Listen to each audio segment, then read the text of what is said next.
I want to talk to you briefly this morning about international financial reporting standards.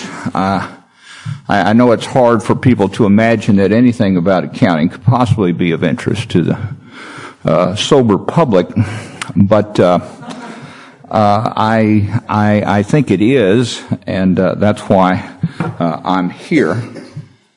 To paraphrase James Carville, whom I'm not fond of quoting, but he is a funny man, looks notwithstanding. But it's all about our sovereignty. Stupid. They didn't put stupid in the program because we are a genteel, civilized bunch. A little bit of overview. I'm going to talk about American exceptionalism, a myth in the White House, incidentally. A little bit about SOX, also known as the Sarbanes-Oxley Act of 2002. A little bit about the International Accounting Standards Board in London, why IFRS and GAAP, generally accepted accounting principles, differences, and then I'll wrap up. About American exceptionalism. This wasn't much of an issue until President Obama took office. He has, I think, a pretty strong track record in demonstrating his reluctance to affirm America when he is, at least when he's overseas, and he certainly doesn't want to offend anybody except Americans. On April 4th, 2009, in response to a reporter's press conference reporter's question at a news conference in Strasbourg, France, he was asked whether he believed in it, and he said this, quote, "I believe in American exceptionalism."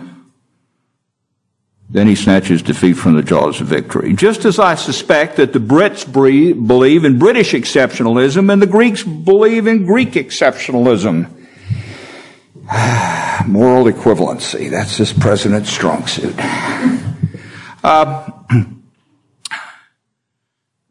Is the U.S. really different? I think it's fair to say that even if one is not 100% red, white, and blue, to borrow H.L. Mencken's phrase, that at least if you compare the evidence in terms of constitutions, we are. So far as I'm aware, ours is the only constitution that works bottom up. The people grant powers to the government, not the other way around. So certainly we are different, I think, in that respect. Unfortunately, we had a lapse of sorts. At least a lot of people think we did with the enactment of the Sarbanes-Oxley Act of 2002. This occurred in the summer of 2002, and it was actually going down to defeat until the guys at WorldCom and the neighboring state managed to turn themselves upside down. SOX had been introduced primarily as a reaction to Enron, which happened late in the fall of 2001.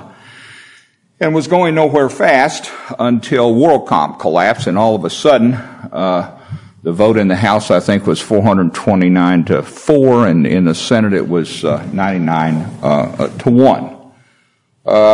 And so we now have SOX, which I'm going to probably offend some people here by saying this, but I truly believe that when individuals and groups of people don't self-regulate responsibly, and the failure to self-regulate has significant and adverse economic consequences for large numbers of Americans, that we get the heavy, ignorant, expensive, and overreacting hand of government.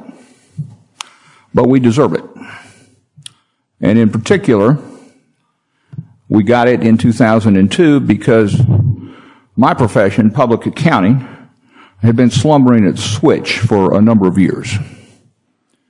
And I am as opposed to federal regulation as a general proposition, I think, as anybody in this room. But the person on the street has no response other than a political response. That's the only defense they have. And so that's why we got SOX. I'm not a fan of SOX. It happened because my profession epitomized denial, which is not just a river in Egypt. One of the provisions in SOX was the creation of the Public Company Accounting Oversight Board, aka Peekaboo. That's what it's called. The Public Company Accounting Oversight Board was formed because the then arbiter and creator of generally accepted auditing standards in the United States, the American Institute of Certified Public Accountants, is a wholly owned subsidiary of the Big Four public accounting firms. Wholly owned, lock, stock, and barrel.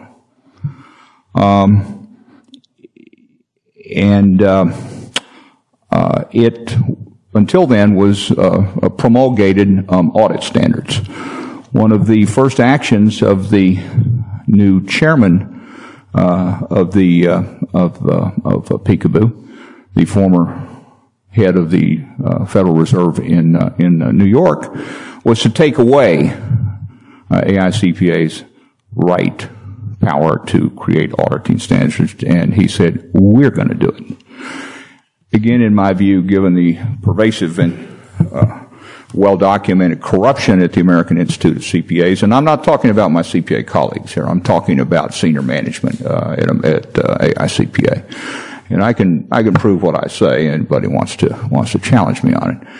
To give you one small little snippet, I was having a telephone conversation with the CEO of AICPA in December of 2005. His name is Barry Melanson, and if that sounds as if he came out of the bayous of Louisiana, he did. And Mr. Melanson is a remarkable creation. He makes over $1 million a year, presiding over a monopoly that manages to lose money every year. For an accounting organization, that should be embarrassing. But they are nothing if not shameless. I noted in my conversation with Mr. Melanson that in the then 14 years since I'd been a certified public accountant, I had never received a ballot to vote for or against anybody on the AICPA's council, 260 people, or on its board of trustees, 9 others. Furthermore, I told him I had taught CPAs in 31 states and asked that same question in every class. Has anybody here ever gotten one of those ballots? Nobody ever had, or at least if they did, they wouldn't admit to it. So I said, Barry, you all have a level of transparency that makes the College of Cardinals look downright public. I said, and I may not know much, but I know one thing. Those people up there don't represent me. And he said, and I quote, Warren, there are better ways to get a demographically representative sample than the direct ballot. And I said, Barry, tell it to the people in Iraq. So that's what we're dealing with at AICPA. He was also voted one of the worst CEOs in America by Business Week. Check the January 13th, 2003 issue. He's just truly a remarkable and slimy human being. But anyway, I'm not saying anything here I haven't said publicly, and nobody has ever challenged me on it. And besides, there's no slander here. It's the truth. So, Section 108 of SOX, let me catch up here a bit, inserts a section in the Securities Act of 1933 that allows the SEC may recognize as generally accepted for purposes of the securities laws any accounting principles established by a standard-setting body that is organized as a private entity, has for administrative and operational purposes a board of trustees serving in the public interest, key phrase, is funded as provided elsewhere in Sarbanes-Oxley, has adopted procedures to ensure prompt consideration by majority vote of its members, and so on. This is not the part of Sarbanes-Oxley that has gotten a lot of attention. Obviously, the Public Company Accounting Oversight Board got a lot, and in fact was actually challenged in a lawsuit, the Free Enterprise Fund versus Peekaboo, that was adjudicated June the 28th, 2010, by the Supreme Court. The court ruled that while the law itself was constitutional, the fact that the board exerted regulatory power, yet its members were not appointed directly by the president, was something that Congress needed to go back and fix because it violated the Separation of Powers Act. But I wanted to call your attention to Section 108. International reporting standards are kind of like the United Nations. The woo-woo idea of, can't we all get along, in the words of Rodney King, sound terrific until you contend with human nature. And IFRS itself is a siren song for uniform financial reporting worldwide. It ignores culture, it ignores norms, it ignores a whole lot of things. If you look on the board, or on the website of the International Accounting Standards Board, you'll see that they trumpet the fact that approximately 135 countries have adopted IFRS. What they don't tell you is that I think all but one of those countries has adopted only the parts of IFRS that they like. Okay? Only the parts that they like. And in fact, I got an email just as I was driving over here. I stopped at a parking lot, red light, and I got this note from a good friend of mine in Virginia. It comes from a blog called the Accounting Onion. Post late last night.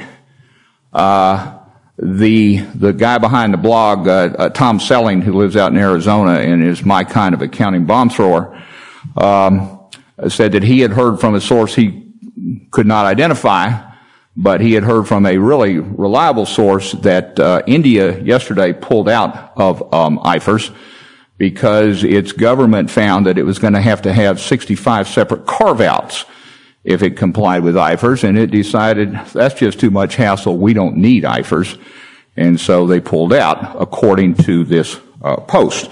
Tom hastened to say he hasn't seen anything in print on it, so he's kind of holding his breath and is asking for people who might know anything to contact him. India has about 17% of the world's population.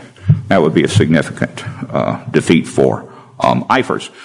We're getting IFRS not so much because of the siren song of uniform financial reporting worldwide. That's what's told to people like you and me. But because the big four public accounting firms see billions and billions of dollars of fee income here. That's why they love Sarbanes-Oxley. Billions and billions there. But apparently billions of dollars of fee income are not enough for the big four who would sell their mother and their firstborn child if it would make them a buck. They also have pushed an idea called little gap. Generally accepted accounting principles in the United States currently are promulgated by the Financial Accounting Standards Board. FASB for years has debated whether to have a version of accounting principles that are appropriate for smaller non-public companies. The Big Four has convinced AICPA to go along with this small version of reporting principles. And of course, in so doing, smaller local CPA firms, now their eyes light up with dollar signs. And so the Big Four have certainly co-opted some political opposition there. Most of all, however, what they have accomplished or are trying to accomplish is to have two sets of standards which will and very different sets of standards, incidentally, that every CPA will be required to learn, that will impose insane levels of complexity on what is already a needlessly complex undertaking.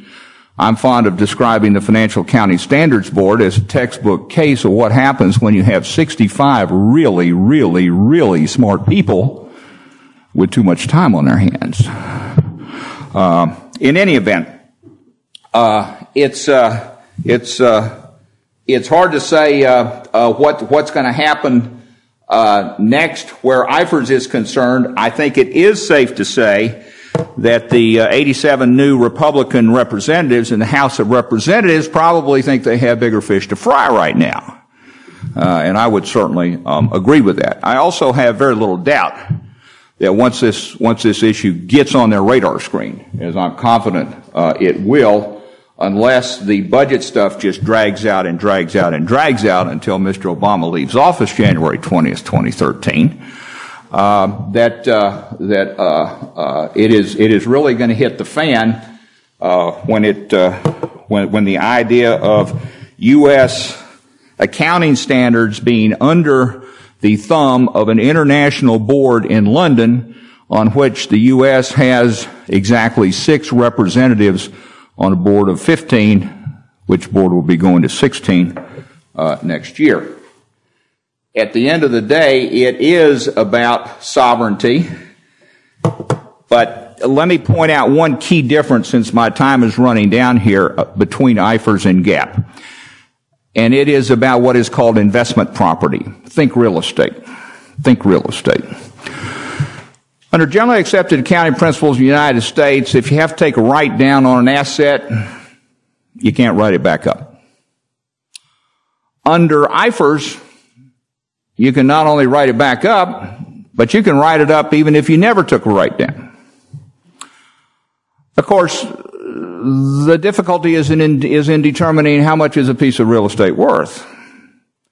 And we Austrians know about the subjectivity of value. So there is a gigantic cesspool there awaiting the temptations of human nature, because any changes, especially appreciation in investment property, would be recorded as a positive item on a company's P&L, its income statement. What this is a prescription for is greater volatility in financial reporting, which means greater volatility in market prices, which means lower market prices. All things being equal, volatility is a proxy for risk. Higher risk means lower prices. We see it every day in bond markets. Interest rates go up, bond prices go down, and vice versa.